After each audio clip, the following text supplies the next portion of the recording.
আমি আজকে অনেক দিন পর চলে গেছিলাম শ্যামবাজার হাটে। আর এখানে দেখো, গেলেই আমি ডগিগুলোকে খুব ভালোবাসি, আদর করি, আমার খুব ভালো লাগে। তো এই দেখো, এখানে একটা গোল্ডেন রেট্রিভার ছিল, তাকে আমি একটু আদর করে দিলাম। তারপরে আমি একটুখানি হাটে ঘুরে ঘুরে দেখছিলাম, আমার খুব ভালো লাগে এখানে যেতে।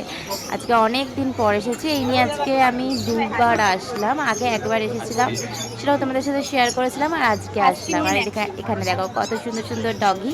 এই দেখো একটা হাস্কি কি সুন্দর বসে আছে না, দেখো।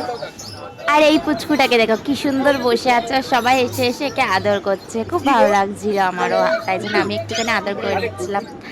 আর তারপরে এখানে দেখো, আমি এখানে দেখতে পেয়েছিলাম হ্যামস্টার। এগুলোকে হ্যামস্টার বলে, ইঁদুরের মতো খুব কিউট কিউট লাগে।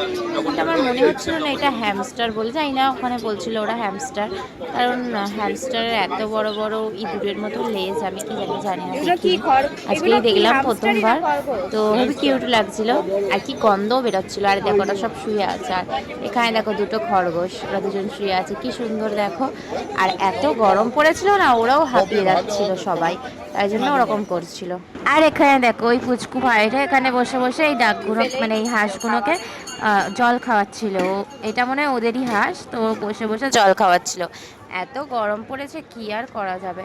তো তাই জন্য আমি একটুখানি এখানে দেখো লেবুর শরবত পাওয়া যাচ্ছিল, তো আমি এখান থেকে একটুখানি খেয়ে নিচ্ছিলাম। মানে পাওয়া যাচ্ছিল, মানে ওখানে বিক্রি হচ্ছিল, তো আমি তাই জন্য কিনে একটু খেয়ে নিচ্ছিলাম। এত গরম লাগছিল, হেভি গরম পড়েছে, খুব গরম পড়েছে। আর সত্যি কথা বলতে এটা একদম খেতে ছিল, ভালো হয়নি, কি বলবো। কিন্তু গরমে আর কি করব, তাই একটু খেলাম।